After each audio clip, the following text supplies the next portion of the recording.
Hello, Brian from Classroom Guidance. If you're studying in Ireland and dreaming of university in England, Scotland, Wales or Northern Ireland, you're in the right place. Applying through UCAS, the UK's version of the CAO, can be a demanding process and might take about 10 hours of focus time. But don't worry, I'm here to break it all down for you, so let's get started. So why look across the water? Well, the UK and Northern Ireland have a massive 35,000 courses on offer. That's 10 times more than in Ireland. Of the top 10 universities in Europe, 8 of them are in the UK. And it can be sometimes easier to get into them than the Irish ones. You'll be joining about 7,000 Irish students who apply each year. Let's talk money. Fees in Northern Ireland for Republic of Ireland students are around €5,000 per year. And the majority of healthcare courses like physiotherapy in the north can have their fees covered by the NHS or the National Health Service. In the rest of the UK, it's closer to €10,000, but you can get student finance loans to cover your fees, which you only start paying back when you're earning a good salary. And a bonus, many courses that are 4 years in Ireland are only 3 in the UK, so the total cost might not be as bad as it seems. Your journey begins on the UCAS website, where you'll register and get your username, password and UCAS ID number. Write these down immediately, you'll need them throughout the process. If you're applying through your school, you'll need to get a special buzzword from the school. This links your application to the school's advisor's portal, so that your teachers can add your reference and your predicted grades. Now for the crucial part, deadlines. The application window opens in September, the year before the course starts. For most courses, the equal consideration deadline is mid-January.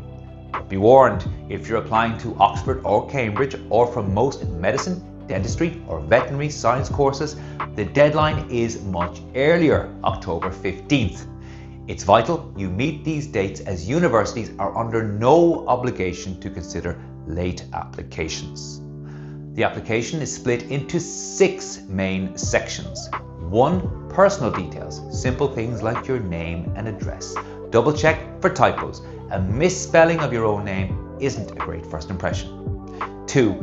Choices. You'll get a maximum of 5 course choices. Unlike the CAO, you do not rank them. Universities can't see where else you've applied, ensuring each course is considered independently.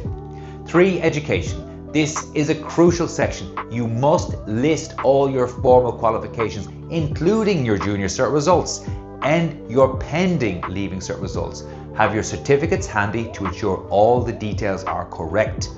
4. Employment. Here you can list any paid work you've done. If you haven't got any, don't panic. You can just leave this blank and mark it as complete. 5. Personal statement. For 2026 entry, this is changing to 3 structured questions, asking you why you want to study the course, how your studies have prepared you, and what relevant things you've done outside of school.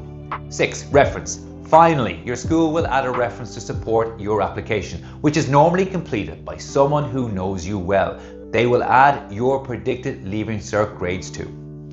Now let's talk about how your Leaving Cert translates into UCAS Tariff points.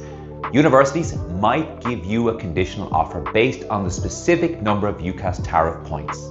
Here's how it works. UCAS adds up the points from your best 5 subjects. The points for each grade are: a H1 is worth 36 points, a H2 gets you 30 points, a H3 is 24 points, a H4 is 18 points, and a H6 is worth 9 points. So, if you got 5 H3s, you'd have 120 UCAS Tariff points. Remember, this is just a guide. Many universities make offers based on specific grades in specific subjects, not just points. Always check the entry requirements for your course carefully. Once every section has a green tick, you can pay the application fee, which is £28.95 for the 2026 entry, and hit send. You can then monitor everything on the UCAS track. And that's a wrap. It's a detailed process, but it gives you a great opportunity to showcase more than just your academic ability. Start your research early, nail those deadlines, and check out the UCAS website for more detailed guides. If this was helpful, please subscribe and follow. Best of luck with your application.